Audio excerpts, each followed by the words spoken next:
Welcome to Econ 102, where economist Noah Smith and I make sense of what's happening in the news, technology, business, and beyond through the lens of economics.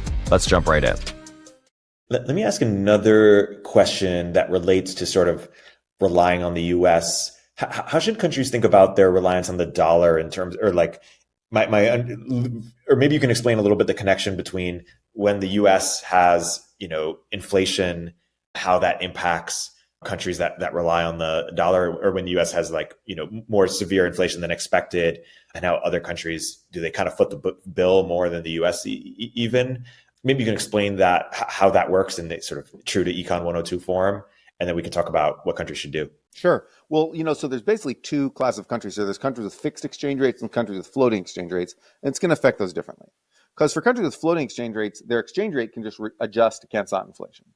And there's something called uncovered interest parity. It's a formula that basically says your inflation went up. Well, then your currency gets weaker because now your dollar can't buy as much stuff. And so with floating currencies, inflation doesn't really make a big deal because exchange rates pretty much adjust. Now they don't adjust immediately, and they don't adjust like with perfect knowledge. They bounce around a bunch, and it's but over time they kind of do. But then you have countries with fixed exchange rates. So countries that peg their currencies to the dollar. Now there's two groups of those. There's the countries that peg their currencies low so they can increase exports, and there's the countries that peg their currencies high so they can increase imports. So usually manufacturing-based countries will try to peg their currency low so they can have as much possible orders for their stuff, so they can employ everybody, and maybe so their companies can gain market share, whatever. So who intervenes to keep their currency low? Well, Taiwan definitely does. Vietnam definitely does. So they do that. But then there's countries that intervene to keep their currencies high, and those are mostly commodity exporters. So you'll see countries in Latin America do this a lot. They'll peg their currency to the dollar, but then they'll peg it very high. And so, the various Latin American currencies will be too expensive. So they'll be able to buy a lot of stuff, buy a lot of imports, but then their currency is higher than the market would bear. And therefore it's subject to a sudden currency outflow and an attack, a speculative attack.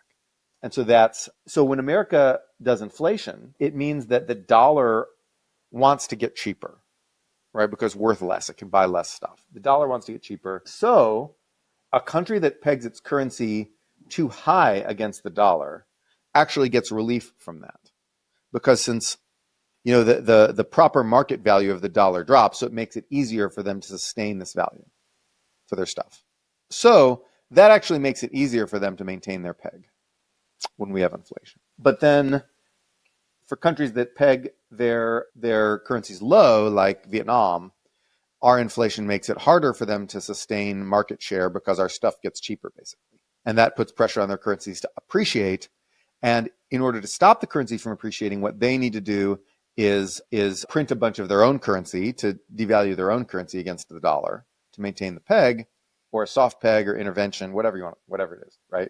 Not necessarily a peg. But they need to basically, if we print a bunch of dollars and the dollar starts getting cheaper, and they're like, whoa, we don't want these cheap dollars. We want the oh man, what is the Vietnamese currency? I always forget this. Oh, it's the dong. That's why I always forget it, because it's a silly name. We want cheap dong. The dong must be cheap, and so they have to print a bunch of dong. Right? They create a bunch of dong, and then dong gets cheaper, but that raises the inflation in Vietnam. Just maximum dong. Can't handle too many dongs. Yeah, absolutely. So, Balaji, we'll talk about, hey, it's important, or we're seeing more countries that are sort of shifting off of the dollar and, going towards, either wanting to work with the China and renminbi or something else. Do you think is that happening? Are countries shifting on reliance on the dollar? And should that happen? How do you think this should play out? Well, that's a great question. So the reason for countries to want to shift off the dollar is not inflation, because our inflation is not high. If our inflation went to 20%, maybe. But honestly, if they have floating exchange rates, then it's not a problem, because their exchange rates will just adjust.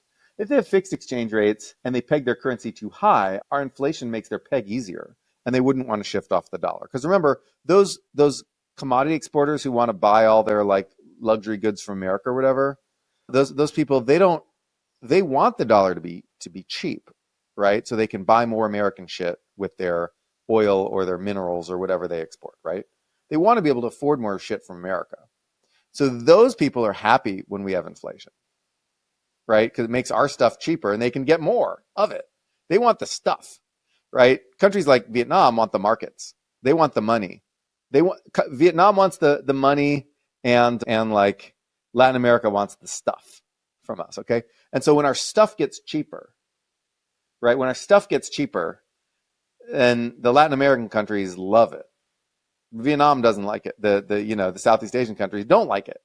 They don't like that because they want the money, and when our money gets cheaper, then that's bad for them. So it depends on who you are. The countries that are thinking about using yuan more in payments are not thinking about that because of inflation.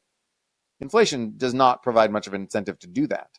However, if inflation got so high that it was very volatile and it was very it became hard to do currency swaps, and you had to take on exchange rate risk to use the dollar in payments and blah blah bullshit. Yes, okay, but our inflation never even got close to that ever. It's just not, and now inflation's back down anyway. It never got close to the level where it was going to cause that sort of problem.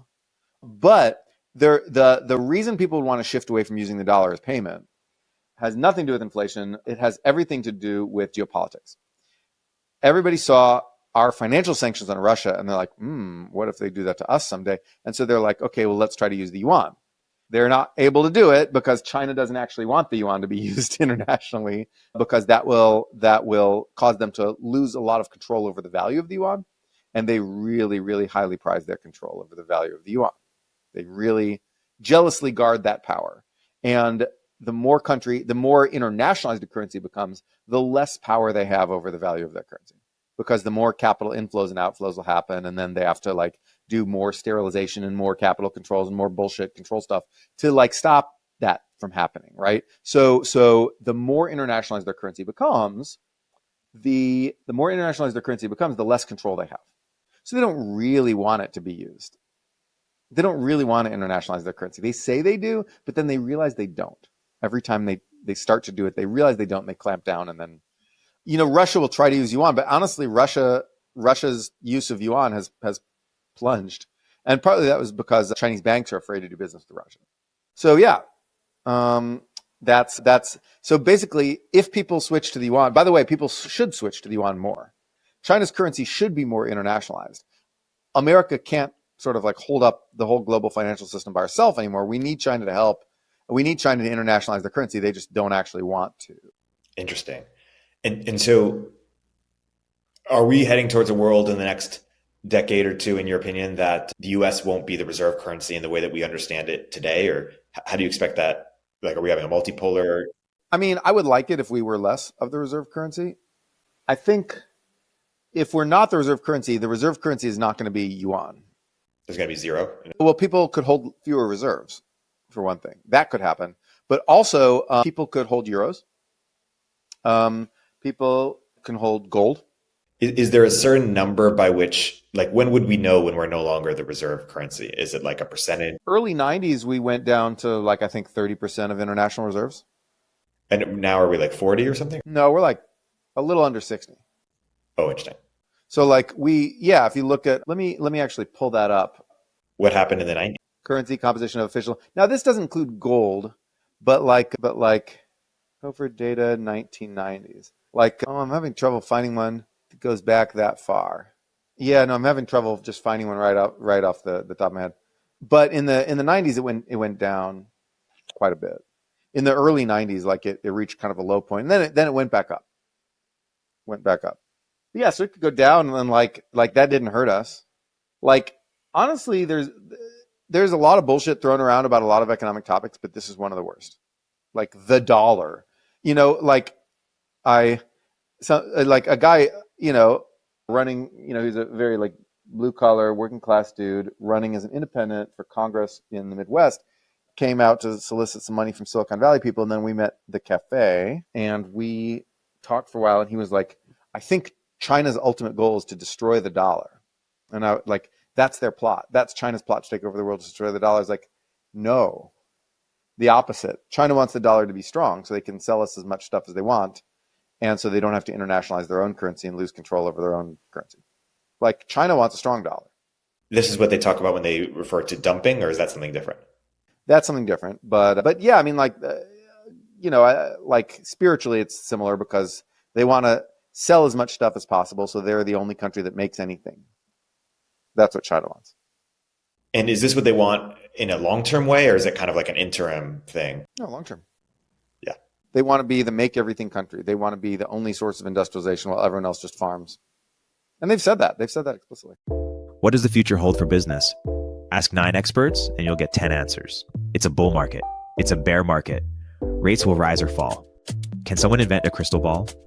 Until then, over 41,000 businesses have future-proofed their business with NetSuite by Oracle, the #1 cloud ERP, bringing accounting, financial management, inventory, HR into one fluid platform.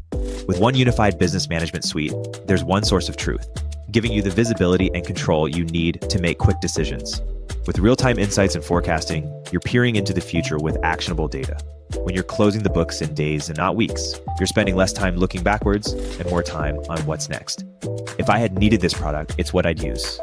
Whether your company is earning millions or even hundreds of millions, NetSuite helps you respond to immediate challenges and seize your biggest opportunities. Speaking of opportunity, download the CFO's Guide to AI and Machine Learning at netsuite.com/102. The guide is free to you at netsuite.com/102. netsuite.com/102.